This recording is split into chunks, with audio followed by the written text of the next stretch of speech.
Welcome, everybody. We're back. The CyphaDen Chat. It's been a minute. We've had a string of failures with guests trying to be on the podcast ever since I got back from tour. But we're here. And me and Pastor's just going to talk to y'all, talk your ear off a little bit, talk about some things, talk about one of the craziest show experiences I think maybe both of us have ever had. I mean, I've had some weird ones. Pestilence has also been part of one of the worst show experiences with me, but this might This has to be worse. Yeah, this has to be worse. So let's just dive right into it. Let's dive right into it. Uh, Yeah. I mean, so preamble, this was a show that was kind of offered to us. I don't want to say last minute. It was about a month ago. There was plenty of time. But it was a cat that linked up with me on Instagram. Um, Seems to be pretty dedicated to the music thing. Also happens to be the only other dude I've seen rocking a mask the whole time. He was there, which was kind of weird to be in the majority of people because he had a wait, bunch of masked friends as well. wait 1 second. Not the only person. Isn't there someone that completely stole your style and tries to I rock? try a little bit, yeah, a little bit, but like theirs is more of like I don't know. I don't think any of them are committed to it like that. This is the first Mm. person that's like committed to it like that, where they're like that's how he presents himself. So that was kind of cool. But anyway, he reached out. Seems like a nice dude. Seemed interested in the monthly things we had going on. Reached out to me and was like, "Hey man, I need 3 performers, paid opportunity, do this show in Sheboygan." Never heard of the venue before, but he seemed to have it all pretty worked out. Leading up to the show, there were a few red flags, but not like there were red flags more for like, is this going to go smoothly or are we going to have to do some stuff? Because I got the impression that like he hasn't done a lot of like booked gigs with like other performers, and that's cool. Everybody's got to start somewhere. But we got there. He was prepared. He had all his shit ready to rock. Everything seemed fucking good. Denku fucking of course showed up way earlier than us, got the prime merch spot. Pesto parked really far Hold away on a because he's a second. Hold fucking on a second. idiot. Hold on a second. Prime merch spot. There's no single prime merch spot in that place. Things had to be moved around. Things had to be shifted and rearranged. I had a full blown 25-minute conversation with the people in the venue when I walked in about how I can possibly set up my merch. I told them I got a whole lot of merch. This spot over here is not going to work for me. I think the other people that have merch, they can set up here because this will work for them. I have too much merch. It's not going to fit here. Where can you accommodate me at? I have this. And then I bring my shit in. They're like, oh, you weren't lying. I said, well, of course not. Why the fuck would I just make some shit up about having a lot of merch? It doesn't make any sense. So now I bring in all my shit and I'm like, I think this area here will work out. And we had to move whole tables out of the way. Like whole tables and chairs, they had to put in the garage. There was Yeah, okay. no spot for me. There was no Well, prime merch spot in that venue, when period. I got there, Denko was in the prime merch spot. He had it, whatever he had to do to make it that's what it was. And I parked fucking 8 blocks away, as I'm per norm to do because I'm a fucking moron. And I always think there's not gonna be a parking spot. There were so many fucking parking spots Right behind the and a venue, bro. parking lot. Yeah, I know. That's where I moved it to. I ended up running back out and getting the car and moving it. But I made everybody walk. It was good exercise for the boys. talked to the sound girl. She's seems cool. We actually went outside. Me and Christian went and smoked a joint with her. We're fucking kicking it, shooting the shit. Space does his set. Space's set seems to go well. I mean, there's not a ton of people there, but there's a few people there. Everybody seems engaged. People are, doing his call Yeah. and I response. was looking Everybody forward to seemed it. to I was be looking forward to enjoying rocking. it. Yeah, it seemed great. His set goes off. He does, like 5 or 6 songs, and then I go up there. We do like four Regicide songs. Then, the kid goes up there. He does his thing. So from the jump, I already kind of had the inkling that there would be like he makes some dope beats. He sent me a lot of his beats, but I think he needs a little work in like the mix department. So I figured, if we don't have a dedicated sound man, he might have sound issues with some of his beat mixes. Now Mm, on top of that, his mic sounded awful. You could barely hear him. And at first I thought, okay, well maybe, I don't know this guy. I don't know how many shows he's done, how many mics he's rocked. I actually said this to you. He had a fucking mask that covered his mouth. I'm like, I wonder if that's inhibiting his yeah. ability to project into the The mic mic was properly. turned off all the way. The mic was turned off all the way. The sound person had turned his mic off all the way. Let him perform for about 10, 15 minutes. Then his beat cut off. And they said in the plainest voice I've ever heard anybody say these words, to the point where me, Space, and I think you, Denku, thought they were like had a electrical issue. And then they were just making light of the situation by saying, "Oh, show's canceled." Like we've said that before when amps have cut out and stuff. Like just like, "Oh, well, show's over," just as like a fucking just kidding, got to figure out what's Yeah. wrong. And said, I'm not gonna be disrespected in my own home. You guys can get the fuck out. And I was like, wait a minute, what? Did the word fuck come out of her mouth? I believe so, yeah. Really? The first time? The first time. Is that what I was thought said? so, yeah. Or was I'm that pretty sure, after yeah. your set? Was that the first time? You guys can get the fuck out? Because then I went over and I said, well, can we still perform? Like, we didn't even say nothing yet. You don't even know Yeah, what we're going to say. And right. the crazy thing about you, real quick, explaining about how the sound chick seemed super cool is she did. I Yeah. was there. I was having conversations. She bought a shirt for me, for Christ's She sake. bought a shirt for me too. Like, that's what I'm saying. The support was real. And then Yep. what the fuck happened? Straight left field. It's almost Cuts him like out. it's almost like a whole switch. It's almost like she was a fembot and the switch turned on in the back to turn on the robot version. I don't know what happened. Well, I don't either. And the thing that's crazy is they cut him off and said you're being you're I'm not gonna let you say offensive shit. I don't think I was alone. I was like, what did he say? No, you couldn't hear him because his fucking beats were playing and his mic was off. So no one could hear what the fuck he was saying. So even if he did say some offensive shit, like I asked him, I was like, what did you say? Because like, did he say something like fucked up? Did he like drop a slur? Like, nope. He's like, well, I don't know. It's hip hop. Like I say, I swear and I Freedom of say some fucked speech. up shit. But like, yeah, Freedom of he's like, I speech. don't. Well, that's what I was asking. I was like, are you doing any of this like new Kanye shit? Like, if it was something like that, I'd be like, all right, I kind of get it. Like, get him off the stage if you don't want that Yeah, in your but the venue. thing is like we didn't hear, but at the same time, I didn't barely hear nothing he was saying because, like I That's what I'm said, saying. His mic was the off. mic was off for like half the show. And then I'm talking to her and I'm like, hey, you gotta do something. The Yeah, beat's weird. Like how like in my mind, I'm thinking, are you really a sound person? Because yeah.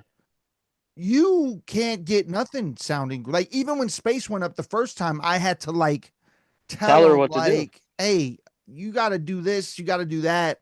I mean, I understand they mostly do metal shows there. That's a whole Right. different idea, a whole different technique. I get that. But like the sub was on this much for Yeah. a while, and I'm like, I mean, this is. I was like, hey, is the sub even on? Like what's going on? Like shit needs to bang. Like I don't understand what's. And then Yeah. the weird thing happens. So he gets cut off.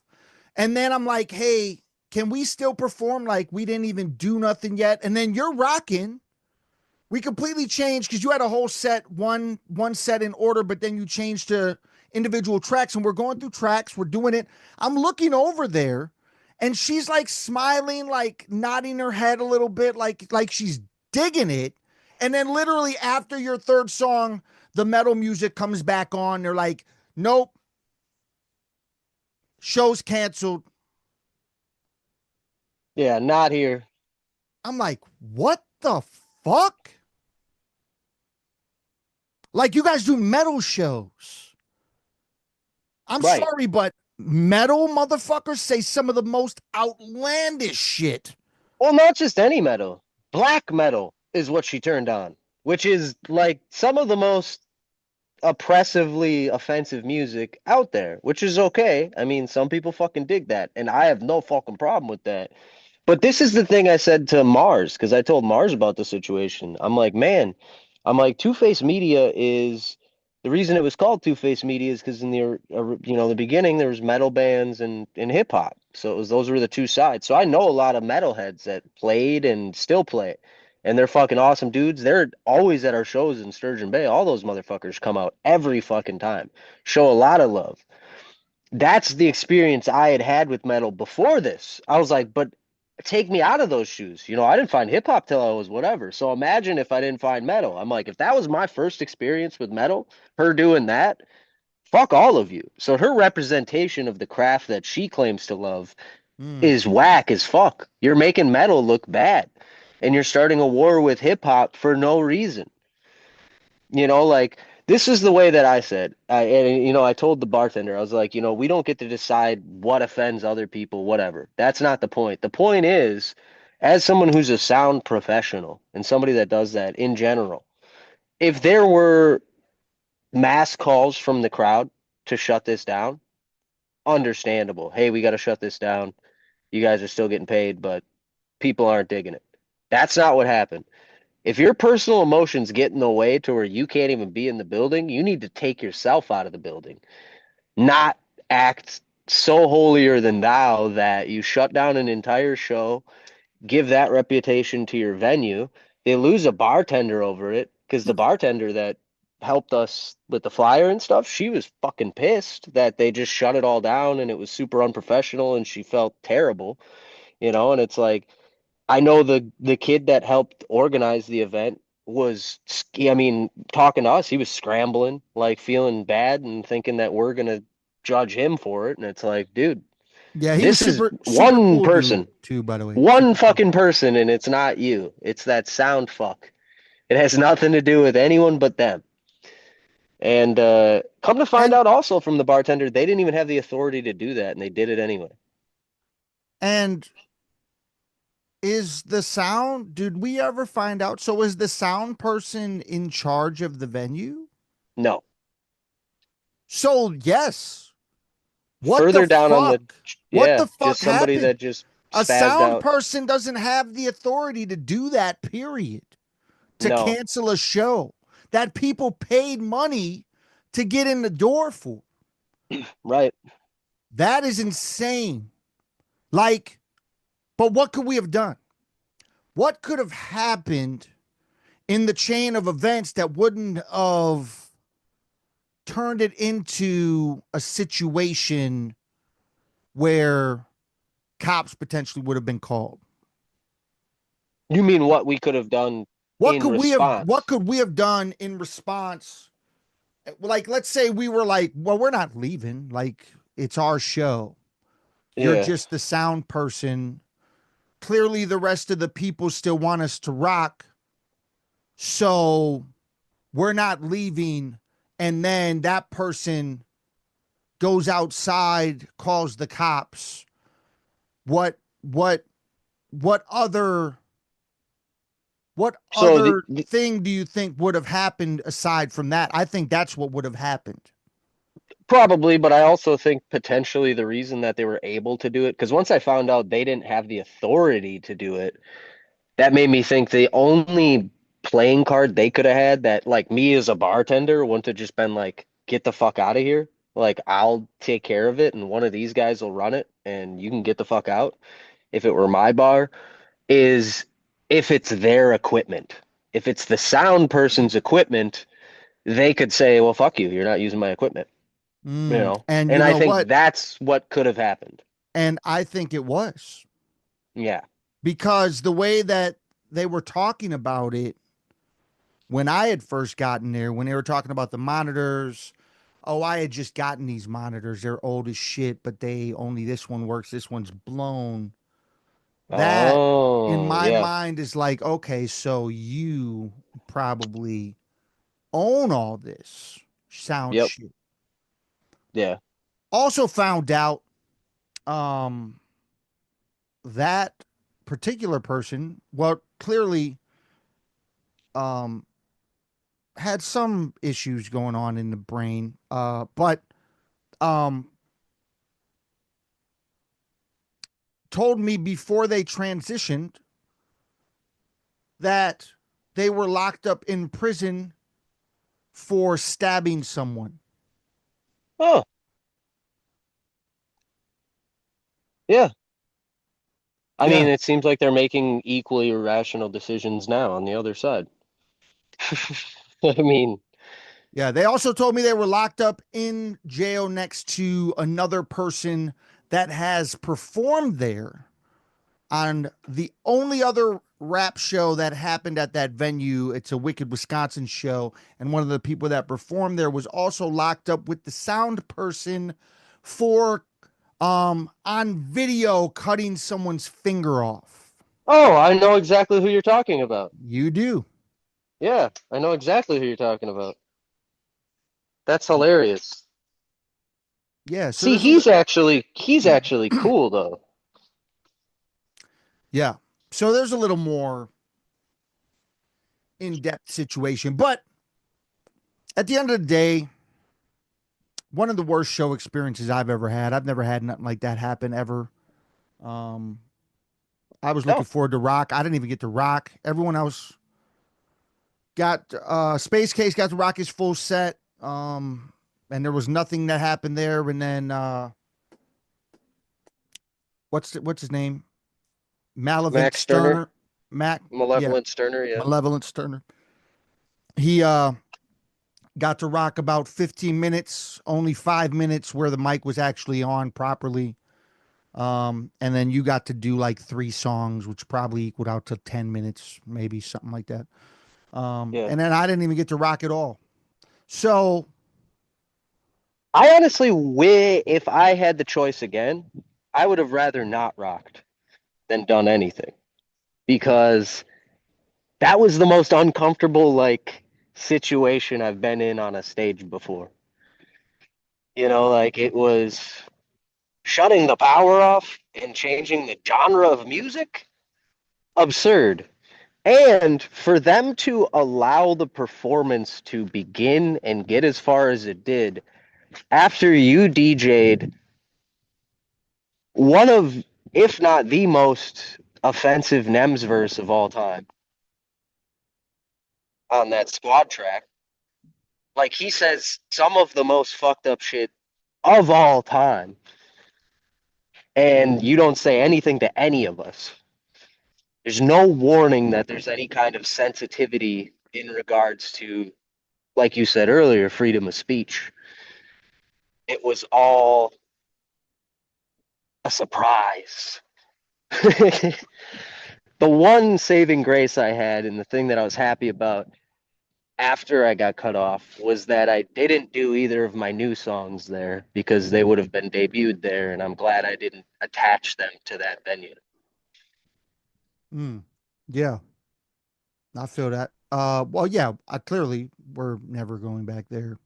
Um, I would like to actually do a real show in Sheboygan again at some point. We did one last time, and last time, you know what? Actually, Sheboygan is just weird, bro. Like last time we played Sheboygan, there was that fucking drunken chick that came up That wanted ass shaking music, in yeah. the middle of my set and wanted ass shaking music and asked, "When is this bullshit gonna be done?" What Stupidest thing she's ever asked anyone. like what in the world is going on in Sheboygan? And I love y'all because I've had some cool shows there, man. But um, what the fuck is in the Well, water and out there? aside from her, that show wasn't a bad show by any means. There were It quite a few wasn't. people It there. wasn't. I actually sold merch at that show. Yeah, I that was actually a think decent show. that might have been damn near one of the last shows that superfan Desiree came out to, if I remember. She hasn't been out to a show in Yeah, a long time. That might have been one of the last shows she came out to. yeah, I think you're right because I think that's where I signed the.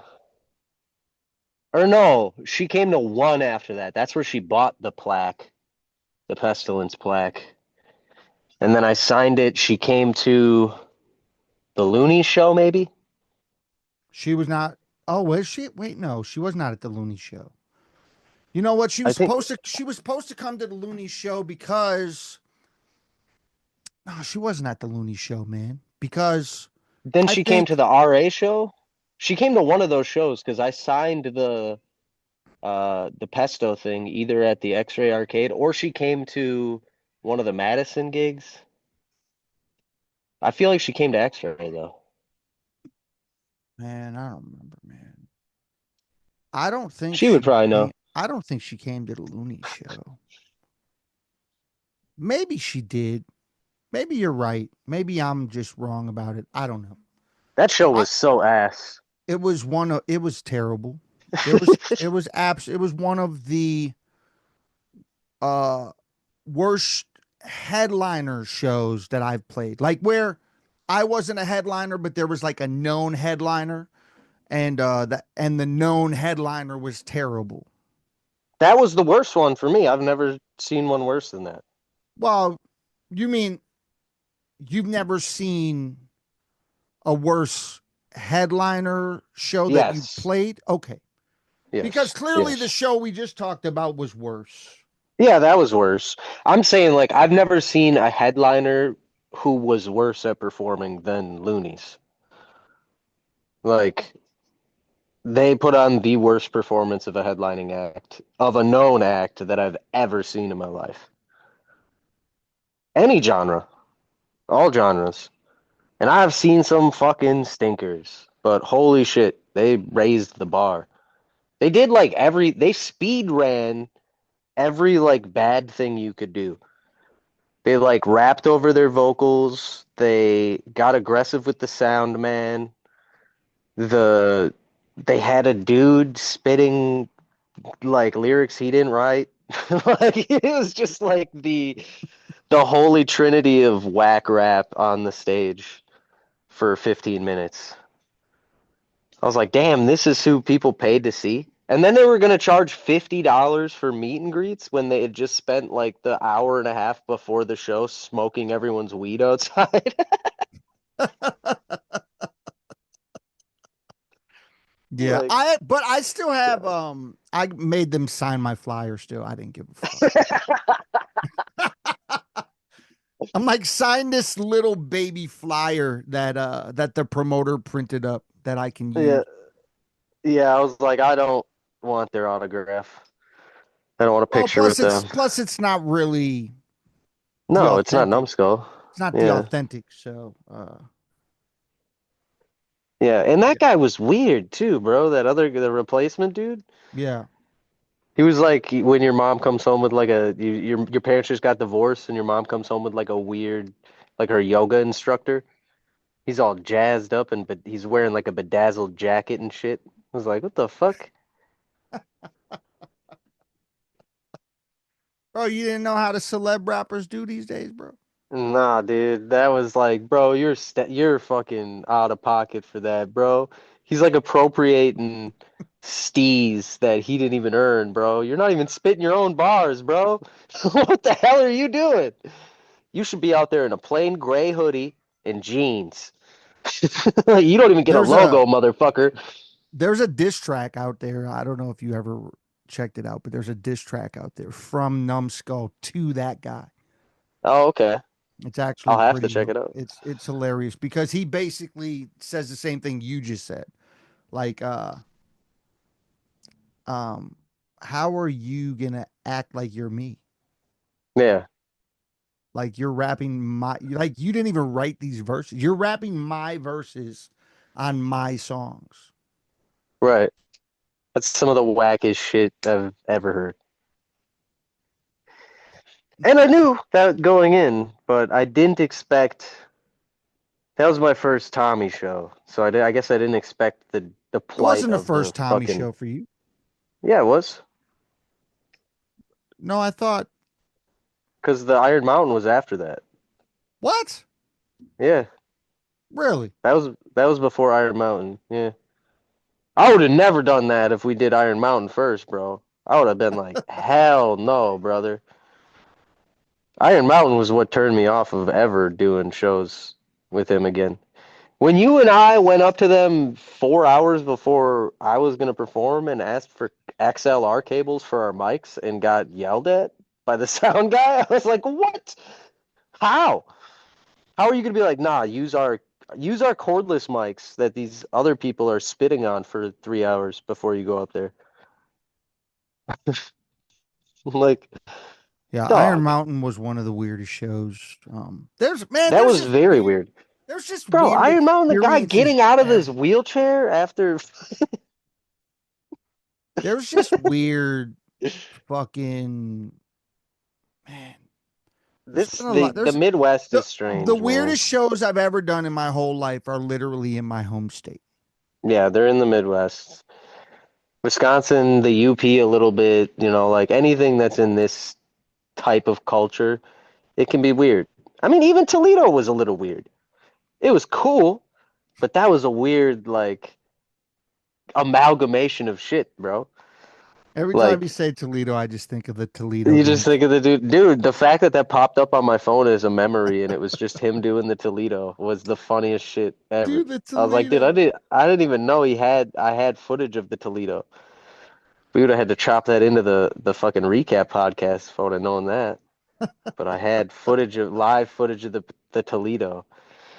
Yeah, man. Yeah, that's the thing. I mean, I think that's the reason why I'm doing my open mic. I know that's similar reason why you're doing your thing is like there is no inherent culture here. There's plenty of people and artists And and interests.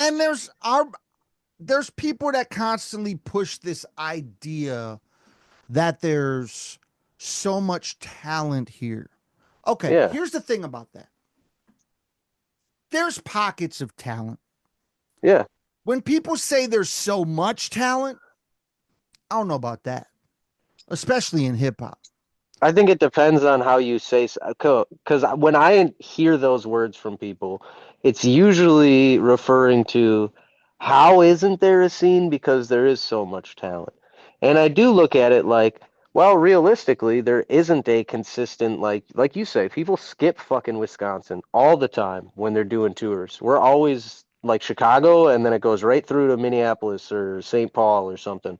And that's the thing is like there are people like you and I and Space Case and people like that in this area that I think people expect because of the like peers we have overall and the skills and the accolades and shit, especially someone like you has with the people you've rapped with, that they're like, well, why the fuck aren't people putting them on, whatever. And I think that's where there's the difference is there are a lot of like elite tier artists here that are like the ceiling of what they could accomplish and what they're able to because of the environment they're in is drastic, more so than in a lot of places, I think. And I think that's because we lack the culture here. We Mm. don't have ciphers on the corner. We don't have kids growing up fucking rhyming in high school. I didn't find it until I fucking got out of school. There's entire towns where hip hop's just not played. So it's like people don't inundate that, but there's plenty of people here that have moved from other areas and that have grown up here that have grown up with hip hop and do love it, but there's no semblance of organization amongst them or us. I mean, we're trying, man. I'm trying like fuck in Green Bay where it's like, dude, I'm putting this free fucking show on every month at a very reasonable time where most people don't have shit going on And if you like it, I know you can't make it because you have to drive from Milwaukee. But if that was fucking in your backyard, Oh, I'd be there how the every fuck how I'd the be there fuck are every you not there every month? Like, and that's the thing that really chaps my ass about the amount of people that I see online posting things like, woe is me. I don't get any opportunities. I don't whatever. And it's like, well, to some degree, you're not taking the opportunities that are free in front of you. You're doing nothing. You're not coming out to those shows. And I'm not saying for my sake, like, come to my fucking show and support me. I mean, that's Yeah. great, but come Well, to that show and everybody come to that show and y'all can network there too. And hip hop's in the fucking house. That's what well, it's about. so there's it seems like it's stretched even beyond Milwaukee. The thing that I know to be true in Milwaukee is a circle jerk community when it comes to the pockets of hip hop. There's circles of people, they just fucking, as a metaphor, just jerk each other off in their little circle jerk community of people to big up each other. And then That would have got you canceled. yeah, yeah, whatever, fuck it. And then, and then they just support one another to a point where uh, they think they're big supporters in the community, but they're really only supporting their circle of people. I commented about that situation. Someone made a post about it. They can't wait till the Milwaukee scene blows up, and I'm like, well, I don't think it's ever gonna blow up. I don't think Wisconsin itself is ever gonna blow up because there's too much of this going on. And then he responded with this whole message back about how, oh, we support people all the time, we always have supported these and this. And I didn't respond because he's responding with the same thing I just said. I'm like, bro, you're supporting the people in your circle, bro. It's the same shit I just said. Yeah, You're which is not cool. support Like, you and should absolutely support that's them. cool, but if something's dope and I notice it's dope, Yeah, I'm still going to say it's dope. Even if I've said people are dope that I don't even like. I've right. said things are dope that they've done. Well, look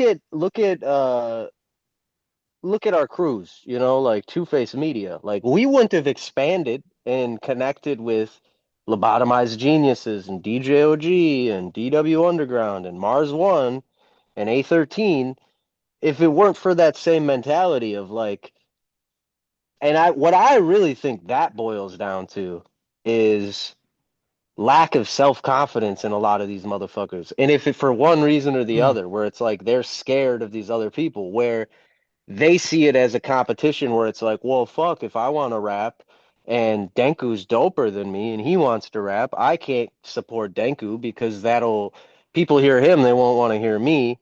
When that has nothing, there's no bearing in fact on that, like mm, there's no capacity for dopeness that my mind or I think any listener's ear that really loves the shit could be filled. Like, there's never too many artists. Like, that's the same reason why you go back to the same artists you love and continue to listen to their shit is because there aren't too many dope artists that are putting out quality content constantly. And it's like I think a lot of these people, I mean, what are they doing? They're winning awards. They're doing their little events that they've curated over time in their communities, this is all good stuff. I'm not denying any of this stuff to be good at all, but that's all they're doing.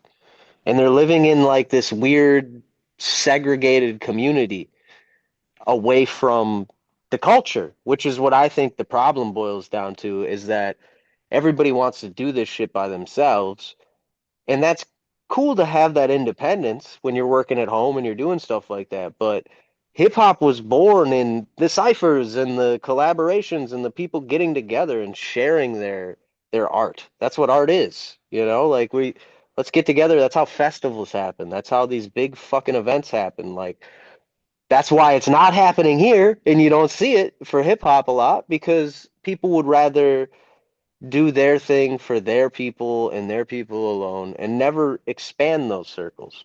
And I think that's why when we put shows on a lot of times and we have people that have not been to our hip hop shows and they come to our hip hop shows and they go, "Wow, this is really cool actually." You know, like I didn't like hip hop. This was actually really neat. Is because we've always had that that openness to if someone's dope, like fuck yeah, and if they're not a piece of shit, absolutely we got room on a stage for them, and we put together bills of talented acts. There's very seldom an inexperienced mic even, and the inexperienced ones that get up there are dope too, and none of them fucking rap over their shit. They're all dedicated and passionate. Um, our circle gets bigger and bigger because we're anytime we fucking do shows. I mean, even when we were on tour, bro, look at how many fucking people we connected with that we'd not met before at these shows. That it's like, damn, this motherfucker's nasty. We would say that to each other all the time. Like I fucking Louisville, remember Furious Floyd? Remember when that motherfucker was spitting and I was like, damn, this motherfucker's crazy. Yeah, That's there's always even this last tour I just did, there's a lot of dope people. Austin, Texas, uh had one of the dopest lineups I've ever been a part of on a tour show ever. Like ever in life. that's And dope. no one's famous. They're all just real hip hop dudes, real hip hop heads, hip hop women. There was a super dope female Yeah, I MC saw on the that bill video. too. Um, like every single person was cold on the whole bill. It was amazing show. Yeah. And people popped out. I was scared at first because I was like, man, are people gonna come out? And they just came in like afterwards. Like just waves. It was super dope. Super dope. But yeah, connecting with other artists on the road is part of what it is, man. I mean, people don't a lot of people don't get to experience the tour shit really because a lot of people are afraid to tour. A lot of people won't take that step. It's it's not I mean, I've said it. It's not for everybody. No, absolutely not. No, the first thing I would say is if you don't fucking love this more than anything else that you've ever done, then you probably shouldn't do it. Or if you're gonna do it, don't do it because you think like that's the thing to do. Do it because you want to experience it once. That's a little different. But like you said, it's not for everybody. Because if you don't really fucking love this shit, holy fuck, by day six, you're gonna hate it. You're gonna hate it so fucking much. Because And that's all it is when you're on the road. It's this the whole time. I've given people the formula.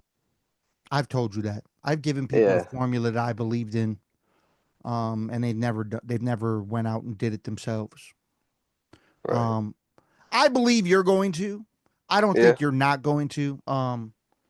You just got to get your things in order to be able to make it happen. But, uh, I've given tons of people the game, man, and right.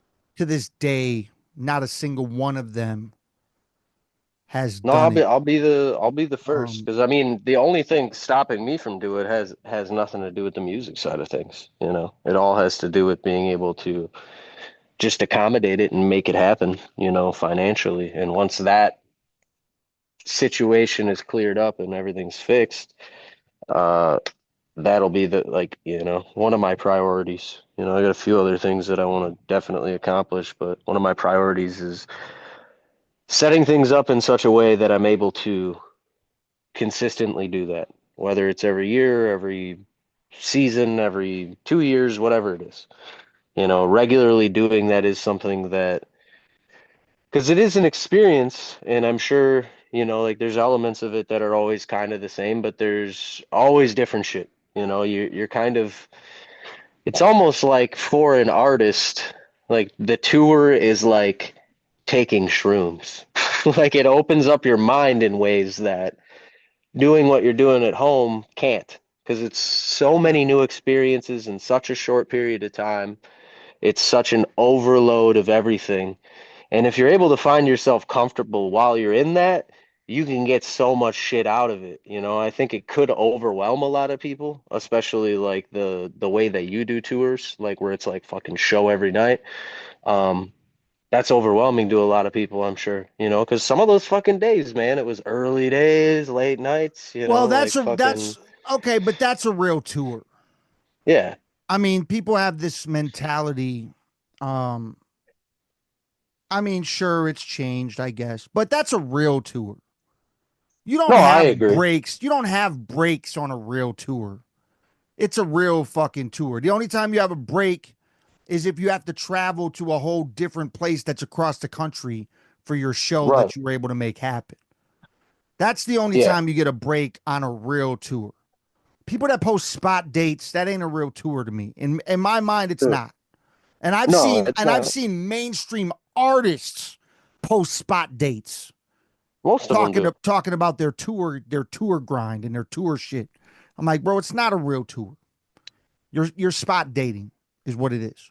If you have consistent runs, there's mini tours, and then there's a tour you can call a tour if you have patches of shit, right? So like for example, Marcel's got his summer tour coming up. He's got full lines of areas. Yeah. You know what I'm saying? Hmm. That's tour shit. So like if you have full lines of shit, that's tour shit. Or there's Right. the idea of the mini tour, which is, 3 to 4 days, consistent. Still a tour, Yeah. mini tour. It's what it is. Like Yep. the homies that are coming into town, Unique Vibrations out of Des Moines. Shouts to them. They're coming out here in September. And when they're going to be in town, it's a mini tour because it's Yeah. 4 dates consistent out of their state. That's a mini Right. tour, bro. That's what it Yeah. is. And yeah, I What we wouldn't did in call Michigan last year, I wouldn't you call know, it a tour for me because it's in it's hometown. in my state. Hmm. But you can do like a statewide tour. You could call something that. Yeah. You could do that. But that's always been my problem is people that call things. I mean, I'm old school, so people that You're a call. grammar Nazi, Denku. Yeah, I don't. Whatever. Um, I just don't think it's a real tour unless it's consistent dates. It's just what it is. Dude, I'm Um, definitely gonna take the clip of Kindergarten Cop, Arnold Schwarzenegger saying it's not a tumor and take the M out of it. So he's just like, it's not a tumor.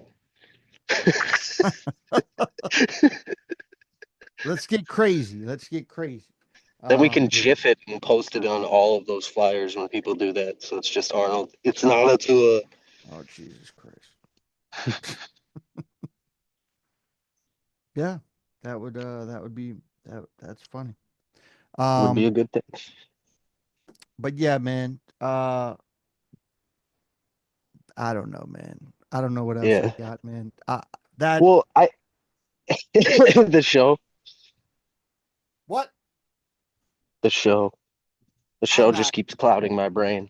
Well, I so can't. this I is the can't. I thing. can't. I can't even go back to the show, bro. You The know what well, pisses? You so know the what last pisses me off? thing, Real quick, what pisses me off the most about the show, even though I sold 2 items of merch, yeah, that's cool, whatever. I sold 2 things of merch, but you know how big my merch setup is. Carrying that shit in and out and not even being able to perform well, and that's the is thing too, is fucking like you sold terrible. two things. Like usually when I sell things before a show, I sell even more after the show. It's like if you have a crowd that's buying, like after you get to do your thing, they usually are like, "Fuck, I want to buy more." And it's like that was robbed. The other thing, and this is more of like a jump off to a kind of a different topic, is like because Christian and I discussed this, him starting to run a venue himself with the Mad World Artist Collective um, in Green Bay. That is a situation where he said, man, Jimmy plays country music. I fucking hate country music. I never would fucking turn him off. He's like, people request a country song and he plays it. Okay. What the fuck is the big deal? He's like, the other thing is, when you're booking entertainment of any kind in your venue, it's on you to do the research for who the fuck you have performing in your venue. Mm, And if they don't fit your criteria, that's professionalism to go, hey, you're really not what we're looking for. That's fine. If they would have hit us up ahead of time and said, hey, man, I don't think it's a good fit, all respect. I yeah. mean, even look at Green Bay UFO. Like that's the family now. That's where I'm doing the monthlies. They're fucking awesome people. We originally started that connection while we were on our tour because we had to fill that date for Jance, and Oshkosh had fallen through. And I reached out to them because I knew they had done a hip hop show before. And the first thing Yeah. they asked was, hey, tell us, give us some information. Let us do some research on you first. Because they are a self respecting fucking venue that understands how entertainment works. It's like, okay, well, if we're going to Yeah. host these guys, we want to make sure we can support them and promote them. Otherwise, why have them here? Like, why do that to either of us? It's just disrespectful. So I think that's important, especially going forward where it seems like we're going to have a couple places now that we can maybe start doing some bigger events, bigger things at having that opportunity where holy shit, we are the venue.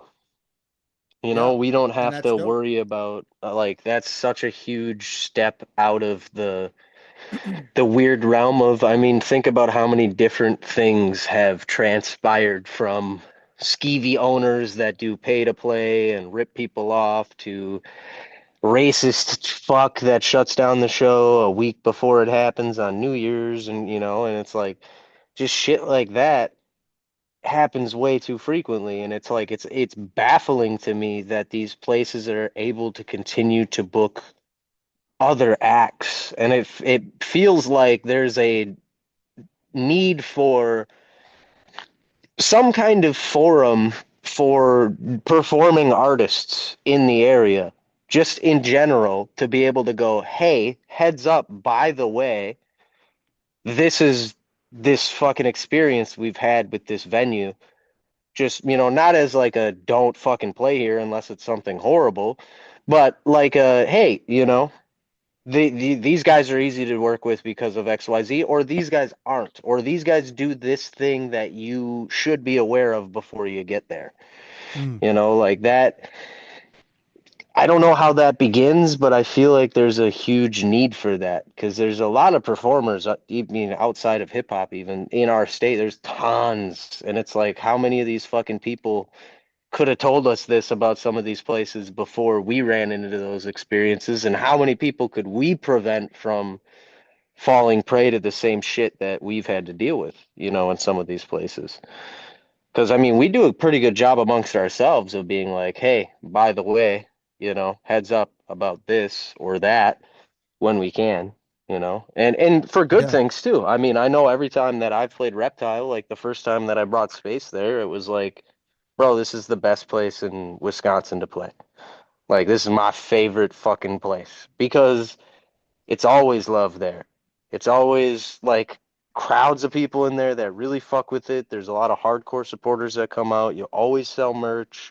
The venue takes good care of us. The sound's always great. It's a fun venue. Like it checks all the fucking boxes, and like I wish there were ways that we could like a Yelp for artists. Be like Mm. 1 star is a douche. Jesus Christ. Oh man. On that note, we'll catch you next week. But yeah, man. Uh, yeah, no, but yeah, I mean the clear message here for everybody tuning into this is uh, you know, I on the side of it, Know your venue too. I knew nothing about that venue at all. You want to know something funny about you saying that? You tagged them in two Facebook posts and you didn't tag the right venue. You tagged like a Mediterranean grill. Really? Yeah. Well, that shows that I didn't know who the fuck they were. Boheme, Mediterranean. Oh shit. Yeah, I totally thought this was it the whole time. Yeah, Christian brought it up to me Oh and he's like, shit, "You it's guys are in playing Greece, this?" bro. It's in Greece. Bro, it's actually in Greece. That's crazy. That's maybe they're tuning in now. Maybe they know what's up. Maybe next time I'll We can get to play play there. Greece at the Boheme Yeah, in Greece. yeah. The Mediterranean grill. Well, that's what Christian said. He's after the show on the way home. He's like, "Man, maybe we should have played the fucking Mediterranean grill, huh?" I was like, "Well, it could have been worse than that." Well, clearly it would have been a better experience. Plus, I Yeah. heard Greek. I heard Greek people love hip hop. So, Well, um, Greek food is fire too. yeah. And I know Denko would have been grubbing on some kebabs. well, I mean, yeah. I mean, they are great. They are great. I do love Greek food. It's great. Yeah. Um, but yes, man. We got a lot of stuff coming up sooner than later. There's a weekend. There's your birthday weekend actually. Uh, Yeah. and there's going to be a Flyer coming soon. flyer coming soon. Yep, that's what I was just going to say. I'm also playing two other shows that same weekend. Two other Milwaukee shows at two different places. Actually, I was not going to do the other one that I got to offer to do, but I am doing it because now I just got a new venue connect because I just booked the final date of that Urban Vibrations 4 day run in Milwaukee at the High Okay. Dive. And I'm playing High Dive on June 12th uh, with my homie Cold Sweat and his band from out of the Twin Cities. Cold Sweat's originally from North Dakota, but he's in the Twin Cities now. So I'm going to be playing that at the High Dive. I'm the direct artist support for that. And then I'm also playing a show with Marcel's homie, Alfred Banks, all the way out here from New Orleans at the Uptowner where they had the Passion Park Fest that I played earlier this year.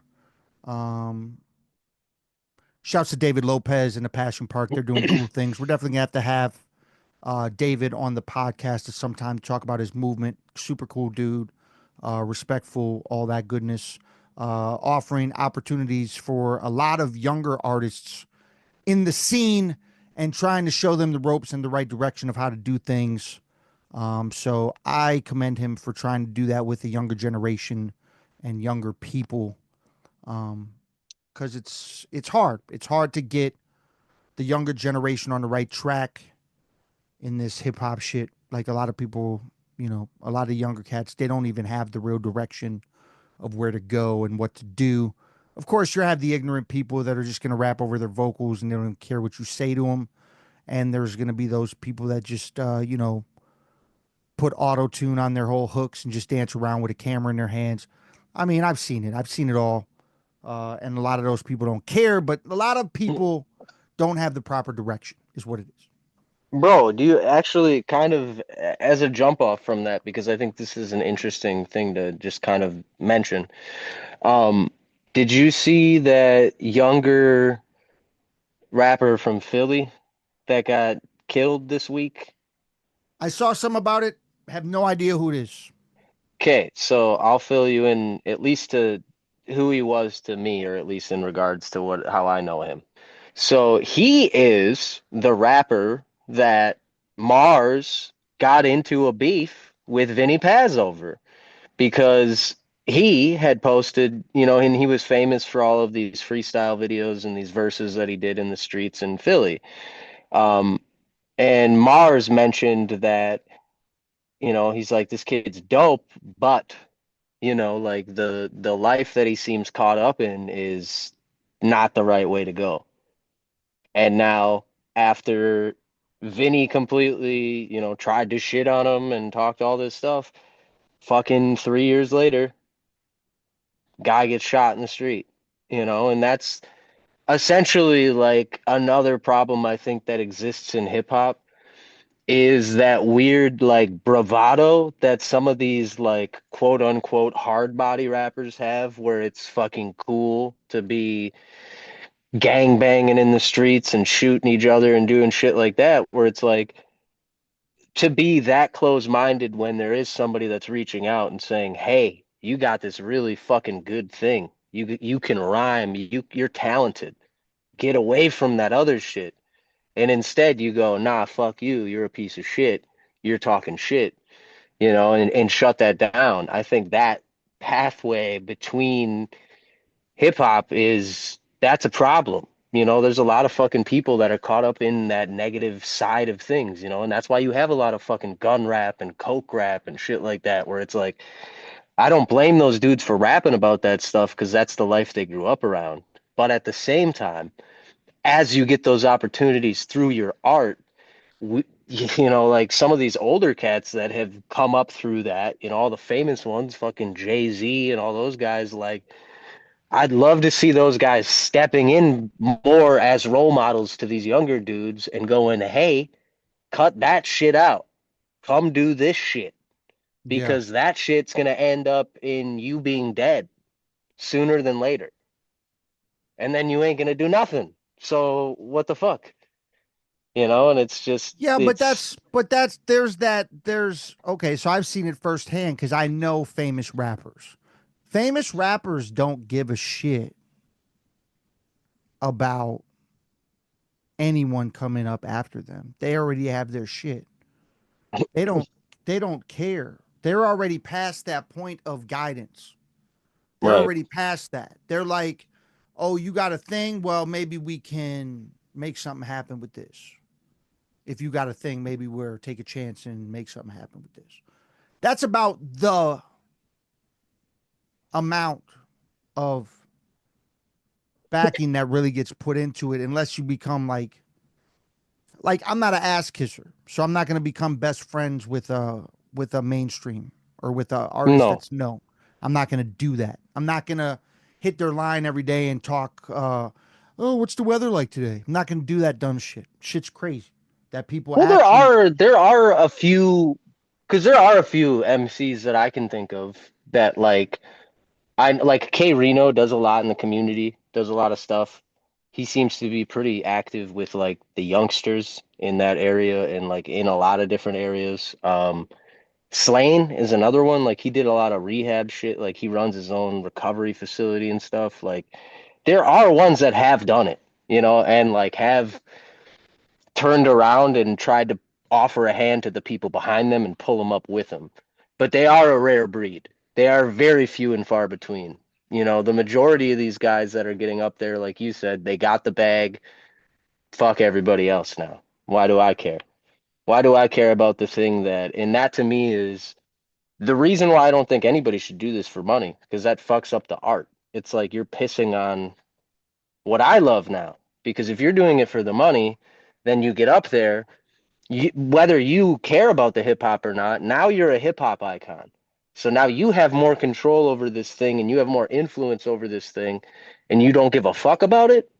That's what pisses me off. It's like I love the ones that are in those positions that have earned it that turn around and then use it to do something for other people and not just piss on other people. And it doesn't even have to be in hip hop. Like I mean, he's not super fucking outward about his fucking personal life, but I follow Aesop on Instagram and he's constantly like skateboarding with like local kids and shit like that and teaching kids how to skateboard and stuff. It's like even that kind of shit. It's like being a decent fucking human being. And I think that's why hip hop does get a negative like connotation is because a lot of the people that get to the highest positions in our craft are huge pieces of shit.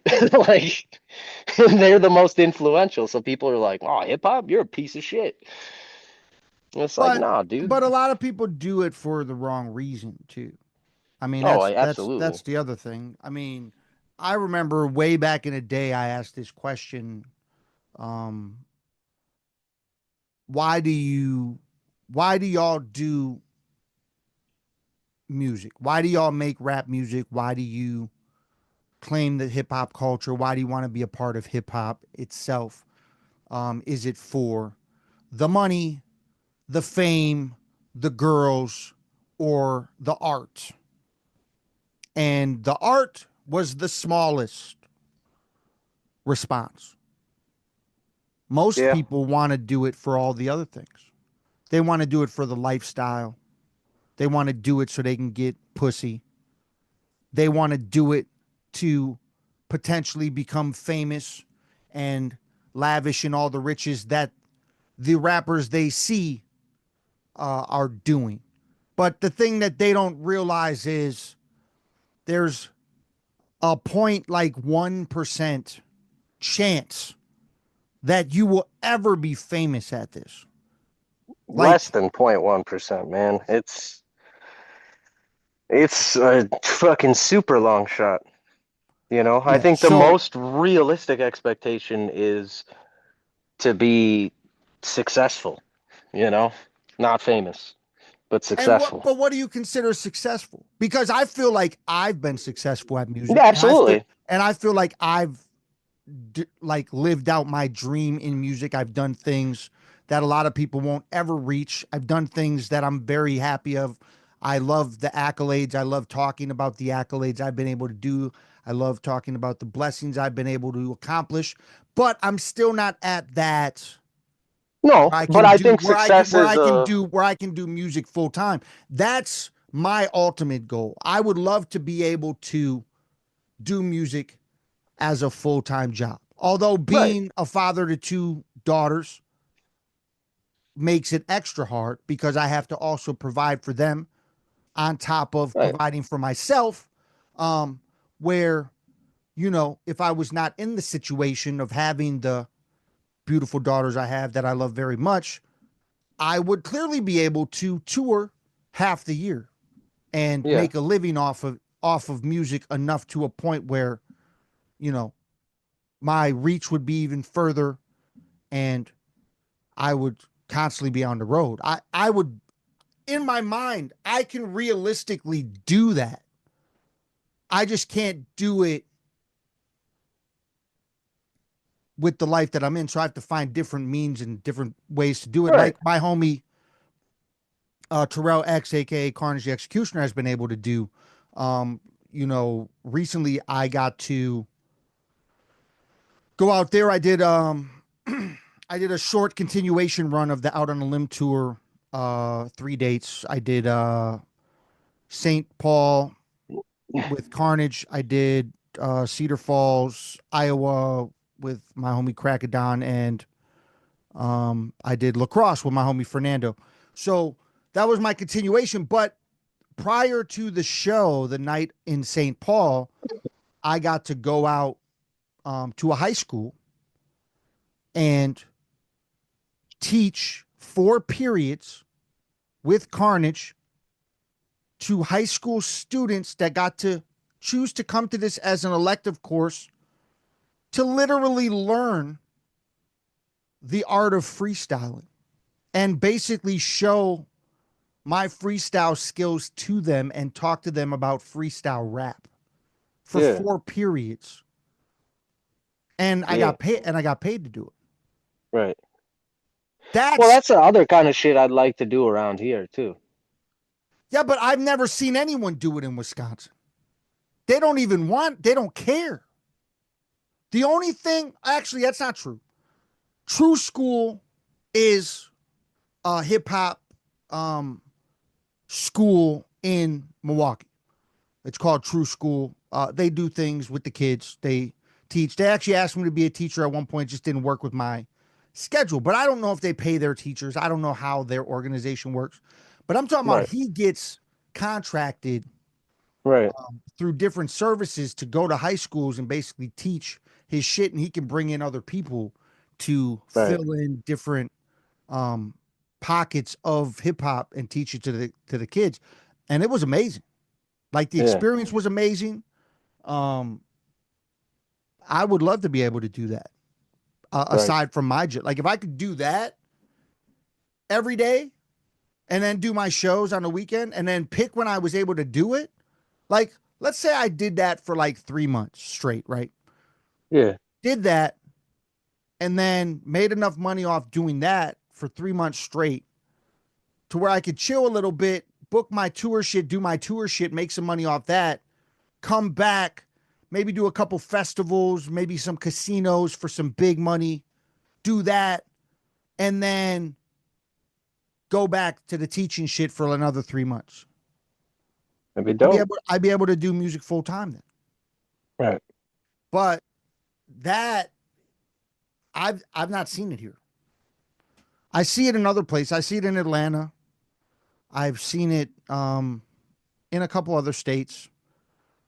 Carnage does it in St. Paul, Minneapolis area. I've seen it a couple places, but not. I've never seen it in Wisconsin, and not many places uh, that I've even played. So as much as it's dope to do or want to do that, I don't even. I mean, how? I don't know, man. How did they go from no Inspector Gadget existing to Inspector Gadget being a thing? Jesus fucking Christ, They built it from the fucking ground up, brother. bro. You know, they started Why? with a Why funky is fucking bass why, line. bro? Why the fuck is the example of this Inspector Gadget? I'm so confused, man. Why not, bro? Why are you on an Inspector Gadget tear today? Why Dude, are because it's you're just, like bro, it's like you're like it's you're gotta like come back, bro. you're Bring back like Inspector Gadget. you're like Denku. Next time we do a show together, you gotta beatbox the Inspector Gadget so I can rhyme Yeah, over yeah, yeah. it. All right, Go, I'm go, gonna. gadget lighter. Bah! Jesus Christ, bro. I can't even fucking take it. Yeah, dude. Oh, man. It's just, it's got to come back, bro. There's been so many reboots in the last fucking couple decades. Look at, they're fucking making Winnie the Pooh into a horror movie. They made a Popeye the Sailor Man horror movie. Like, they're Yeah, doing Steamboat Willie. uh, I saw the. I skimmed through the Popeye.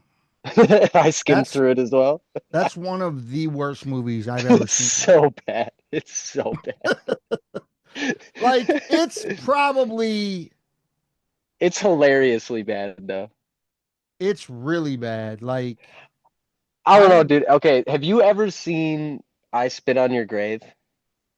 yeah, that movie's terrible too. Like the original, you saw that one, right? Yeah. Okay, so they've made like 7 or 8 of those. They've made so many of those. It's absurd that It's like that's gotten that much of a run. it's like Sharknado. But this is the crazy thing, right? Every single one of them since the first one has been like different girl, different, similar situation, but different in different ways. And they've always like kind of escalated it and made it scarier and scarier. You know, I think like the last one they did was like the girl got kidnapped in New York and then like woke up in Russia. Like they fucking Jesus. flew her all the way over there. So like they did that. This is the craziest part. Then they came back like a couple years ago and did a sequel to the original with the original fucking chick in it and her daughter and shit. And it was like one of the, it's horrible, but one of the funniest movies I've ever seen from like a random lines between actor thing where it's like, did they script this or did they just tell these two to be mean to each other? Because it feels like organically fucked up. And it was like, they like do, and they found a way to make it look like it was filmed also in the fucking 80s, but it came out in like the 2020s. and it looks like it's from the fucking 80s, and all the way down to like I think the main chick from the original, spoilers, gets her fucking head cut off on the steps of the church with like a saw, and it looks like it was from the 80s, like the prop effects of like cutting a mannequin's head. I was like, are they for real with this? Like, Jesus. and then anytime I see a movie like that, Denku, I But gotta that's think there. crazy. That's crazy though, because the original wasn't even done in the 80s. It was like the 70s, wasn't it? I Spit on Your Grave? Was it? Yeah, the first one was old, No old. way. Yeah, the first one was old. I didn't know it was that old. But what were you about to say? Well, so this is the thing. Anytime I see a movie horrible like that, I gotta think about there is a dude directing behind the that's like this is gonna be so fucking dope, bro. Like there is a guy out there. It's like the equivalent of like the over vocal rapper that's like hyping himself up, like, bro, you gotta wait for this new track. I'm about to fucking bomb on y'all. Like it's like, dude, really? And this motherfucker able to make a movie, which means like he got a budget from other people. He got people to invest in this. How? How does it happen? Man, I never understand that. And Um that happens in movies, and then you got someone tangentially in hip hop, which is also an art, and like you that can do every facet of emceeing on like the highest level it can be done, and you like no one will invest in you. What the fuck? How are these movie dweebs getting money for I Spit on Your Grave fucking 20? I mean, people don't invest in. I mean, I had it. I had a backer for a little bit. No. Clearly, Yeah. clearly. But we had a fallout. But um, yeah, I don't know, man, why shit like that doesn't happen. But yeah, it's crazy. Well, before we call it a wrap, since we're talking movies, what's the newest shit you've been watching? Not movie wise, but show wise, maybe or movie wise, either or. Like Oh, show wise, me and Christian watched all of fucking Poker Face with the I guess like Natasha Lyonne. the chick from So Orange Is the New Black and also American Pie. maybe she's a little older and she sounds like a Marb Red. She's from American Pie She is? originally, and she is the Okay. main actress in Orange Is the New Black. No, I thought the main oh, she is? Huh. I guess I've never watched any of those all the way through. You've never seen the American Pie movies? I mean, that's my era, I guess. I well no, I watched American Pie, but like it's been so long since I saw American Pie that like the only So, ones I can picture in my head are like Stifler, Jason Biggs, and fucking Glasses and the okay, dad.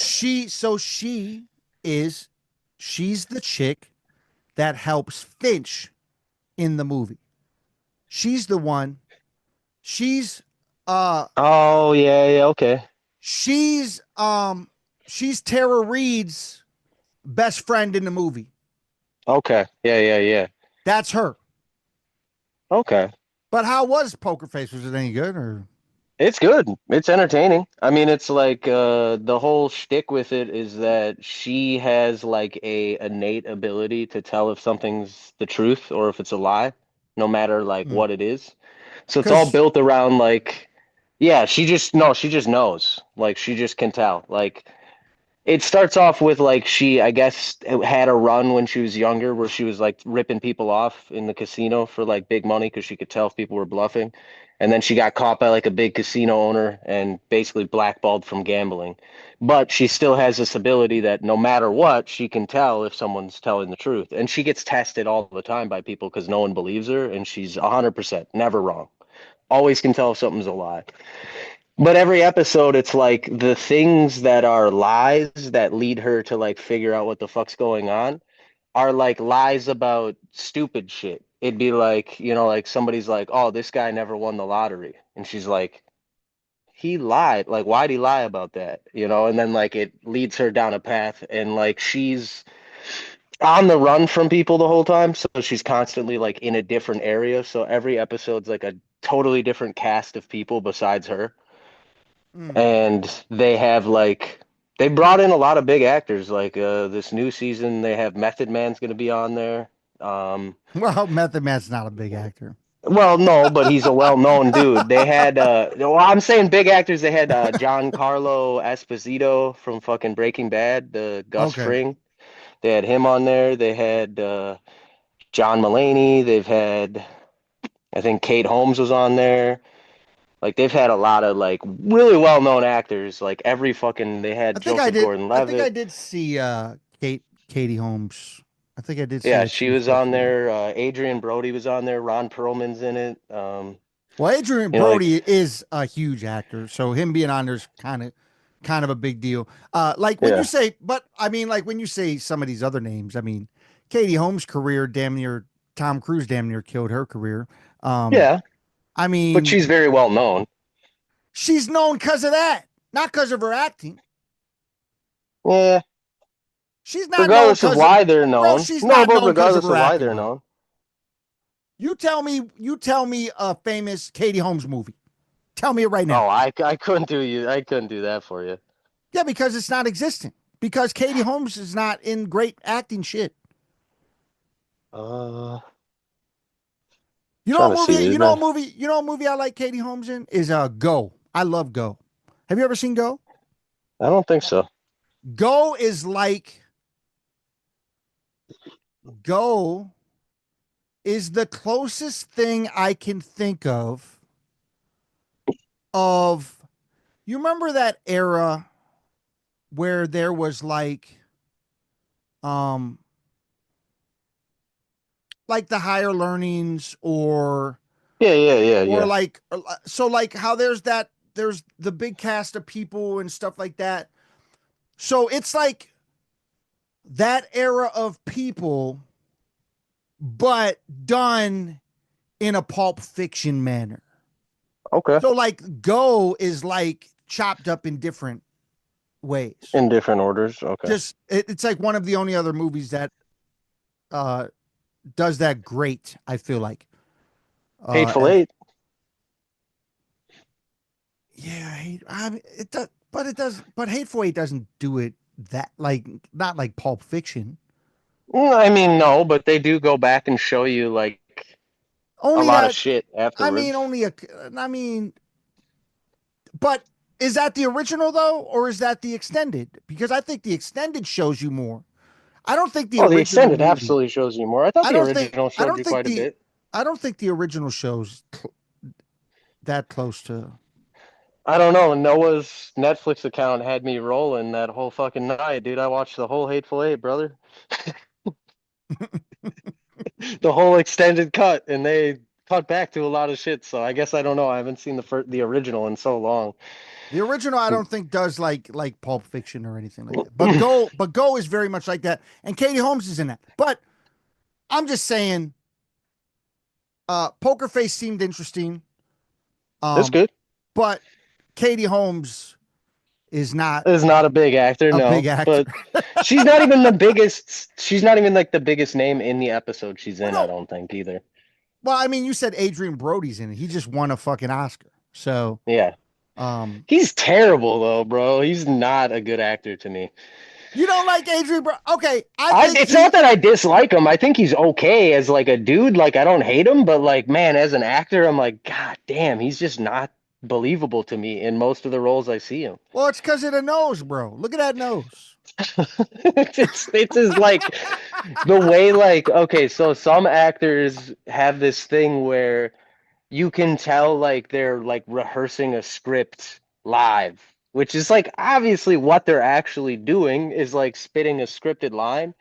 But the good actors are the ones that make it sound like it's coming from them, not from a fucking piece of paper. He's one of those that's like every single one of his lines feels like it's like this motherfucker's been saying it in the mirror kind of shit. Like it just gives me that weird vibe where I'm like, this motherfucker's not, I don't believe none of this I motherfucker. mean, I don't watch that many. I don't even know that much shit that he's in. The only thing that I really remember him in is early shit like fucking the King Kong movie. Yeah. But like, Like I don't go out and watch a lot of the shit he's in. Like the fact that he's won an Oscar for whatever fucking movie that I'll probably never even see in my whole life, and then he fucking goes and does his Oscar speech and he tells him to, don't put that music on him talking. I know how it goes. I'm like, bro, who the fuck are you, bro? Yeah. Well, this is the other thing too, is that the award thing doesn't mean shit to me as far as like anything. Because I mean, look at the fucking awards that they just had here. Performer of the Year goes to somebody that raps over their vocals. And doesn't even write their It's an whole shit. agenda. It's an agenda. It's a fucking like all these award ceremonies are like Oh, it's all popularity. it's all It's weird. all It's not even necessarily just popularity. It is a factor, but there's a huge politic to it where it's like even look at the fucking Major League Baseball with like keeping Pete Rose out of the Hall of Fame. And now did you see they just fucking I think Trump pressured them to do this for some reason, but they removed his ban and they've executed a new rule where if you're blackballed by the MLB, once you die, your punishment is over and you can now be elected into Canton. I'm like, what the fuck is that? What kind of weird system? Like, by no means do I like with the steroid guys, like so you have to die before you can become if you're considered. blacklisted. If you're blacklisted. So Like Mark McGuire. I don't know if those, yeah, if they're black, those guys aren't blacklisted. Those guys are just like, there's a weird politic to the steroid era guys where they like, people are like, do they deserve to be in there? They cheated. But the way I look at that is if you look at the amalgamation of players that were at the top at that time, yes, there are plenty that weren't using steroids, but so many of them were that was the playing field that unequal? Probably not. I mean, it was probably like a, if you had a guy that was using steroids, well, there's probably a guy on the other team using them too. Like, so it's like to me, yeah, I mean, maybe don't put their name at the top of the record books, like with the Barry Bonds, Hank Aaron home run thing. Okay, maybe put an asterisk there, but the motherfucker should be in the Hall of Fame. Like, for Oh, what the rules are for like I mean, his stats and shit. Barry Bonds was amazing. Yeah, all those guys should be in the fucking Hall of Fame. Mark McGuire, Sammy Sosa, all those guys. Like there, it's no brainer. If there wasn't this steroid thing hanging over their head, they would have been in. It's the same thing with like the Pete Rose gambling thing. Like, was he a piece of shit for doing that? Fuck yeah. Call him a piece of shit all you want, but the motherfucker was one of the best hitters of all time. Why is he not in the Hall of Fame? Joe Jackson, same thing. He's another name that just became eligible because of his Black Sox scandal. He was never eligible, but he'll probably get in now. It's just stupid politics to me. It's like, for in the reality, people know who the fuck the best players were. You don't need the Hall of Fame to say that. What the Hall of Fame really should be is an honest monument to that. There should be Yeah, standards where it's like you but have to reach a certain point to get eligible, and then you should get in there. but the thing that's fucked up about it, yes, people who follow um know who the best people were. Of course Right, they do.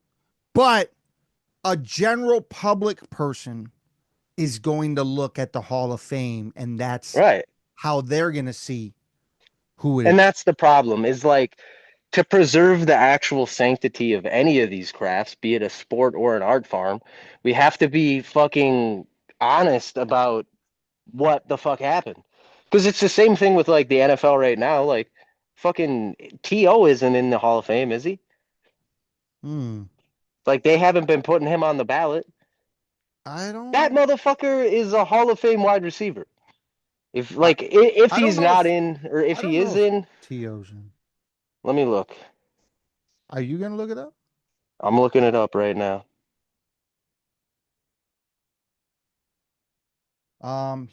He is in Okay, 2018. 2018. Yes. I think they made him wait a year. But even that, why? This weird, oh, he was Are annoying. Fuck are you that. I are don't you care. saying why did it take so long for him to get in?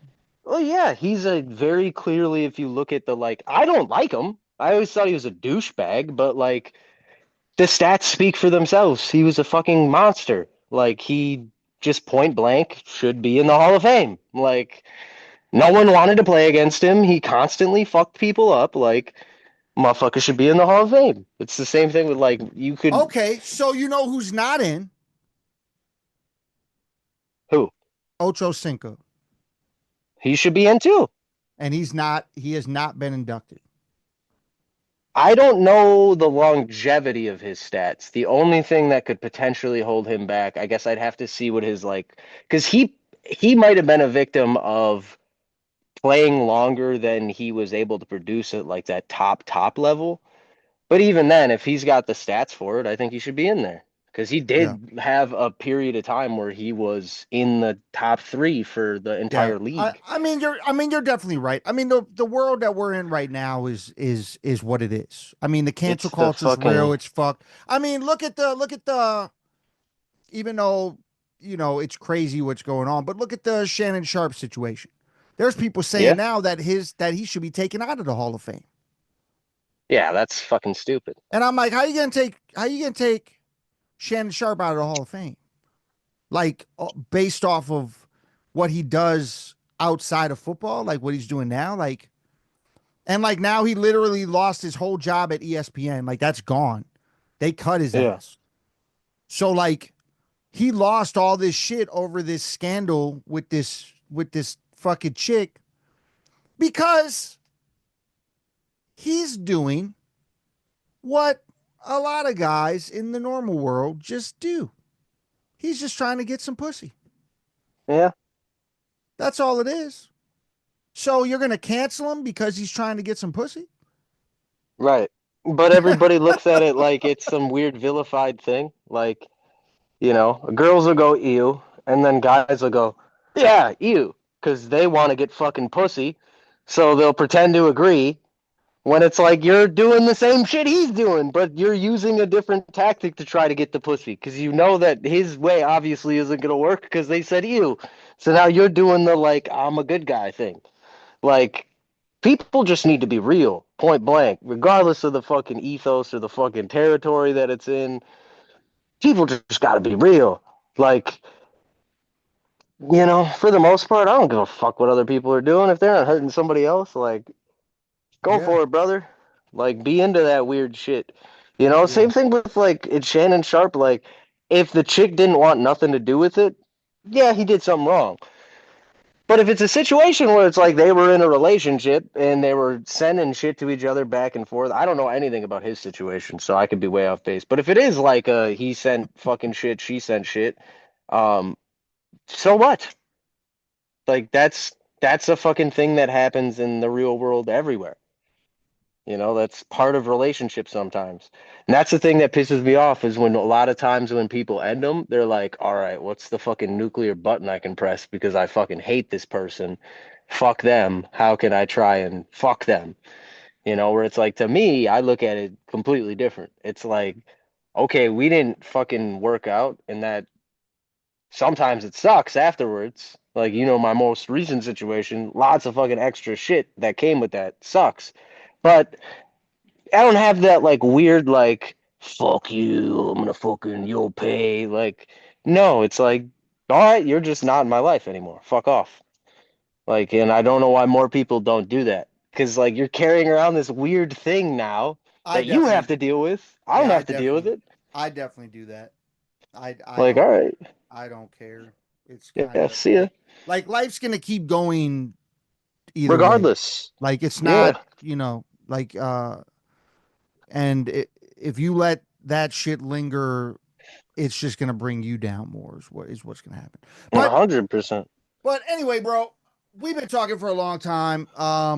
This has been a podcast that we just kind of rolled with. I'm going to drop it. Fuck it. It's going to come out either Friday, probably Friday. I'll probably drop it like the normal shit. But yeah, man. This has been CyphaDen Chat. You know what it is. Presented by CyphaDen Music, where we inspire even those higher. And remember to never stop chasing your dreams, because you will never know what you are fully capable of. What the Yeah, fuck was that, bro? I was gonna say, P.S. If you haven't already, go follow Mad World Artist Collective on all social medias. That's the new venue. That's the fam. There's gonna be lots of cool shows coming up there. Yeah. Danku knows what I'm talking about. Lots of stuff. So check that out. There'll be lots of updates there too. But yeah, CyphaDen Chat. Until next time, we will catch y'all. Tune in. Peace. Hey.